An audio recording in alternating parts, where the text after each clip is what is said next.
Hey, you there. You look like you're getting ready to do some kind of laboratory experiment. What's your name? I can't hear you. I'm gonna guess you just said Jimmy. Well, Jimmy, before you begin, I want you to know that you are actually part of my demonstration about how to be safe during a lab experiment. You are going to help me show my students what to do and what not to do while in the lab. Jimmy, do you know why we're showing others about laboratory safety?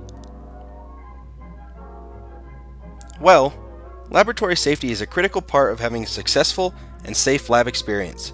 It is very important for students to have a firm grasp on appropriate ways to keep the lab safe in order to ensure that everyone can have the most educational experience possible.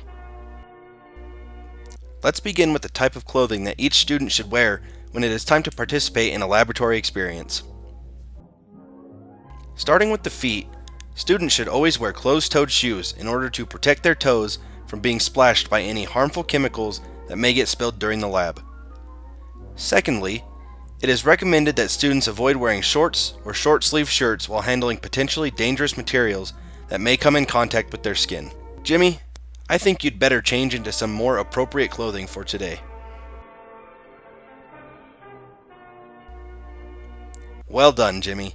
Now you're looking like a science student.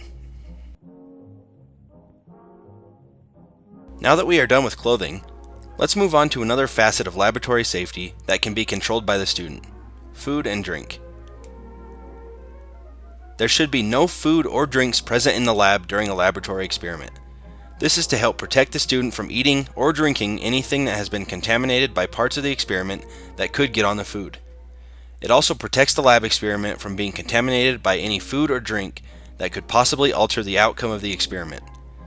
Besides, who knows what could happen to our friend Jimmy if he accidentally ate a dangerous chemical?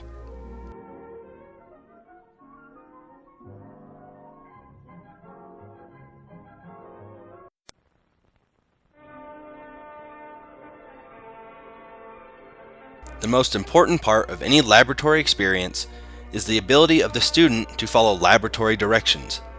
Following lab directions can be as simple as reading the instructions that come with each lab, or as complicated as needing the teacher to show you step by step what to do. It is important to follow all lab instructions so that whatever experiment you are working on will go smoothly. For example, if a student mixes the wrong amounts of solutes into a solution because they did not follow the instructions, then the whole experiment could be ruined and a mess will generally result.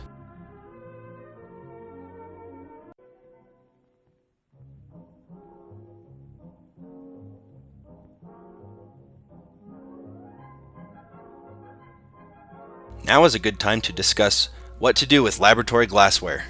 Glassware is any container, beaker, or vial that we use in the lab. It is extremely important that students treat the glassware with careful attention so as not to break any of it. In the event that glassware is broken, all students in the area should back away from the broken glass so that it does not get spread farther than it needs to. Secondly, the student should alert the teacher and allow the teacher to completely clean up the glass before re-entering the area to continue work on the experiment. In the laboratory, one of the biggest hazards you will have to deal with is the use of sharp instruments in order to cut, prod, and pull apart specimens for further evaluation. This is also the section of lab that can get you in the most trouble. When students are using something that can be considered part of the sharps group, a knife, a needle, or scissors, they must practice control. This means that no student should ever use the sharps in a manner that could be dangerous towards another student. Instead, all sharps should be used in a manner that is consistent with the safety expectations in lab. If a sharp instrument is to be used and then thrown away, it should be disposed of in the sharp waste container. Finally, on all lab worksheets and instructions that are handed out during the year, there will be a list of symbols in the upper right corner of the page. These symbols indicate what potential hazards will be associated with the lab that will be conducted that day. Let's go over the ones that will be seen most frequently throughout the year. This symbol is the chemical hazard symbol. When this symbol is shown, students should be aware that they will be using potentially harmful chemicals. The next symbol is the glassware hazard symbol. When this symbol is shown, it's important to remember to be safe with the glass tools that you will use in class. If you see this symbol, it means that there will be a heat hazard associated with the lab. Make sure to avoid touching anything that can burn you during the lab experience. This symbol is the sharp instrument hazard symbol. When you see this symbol, be sure to be extremely careful with any materials that may be sharp enough to harm you or a classmate. Last, we have the eye and face hazard symbol.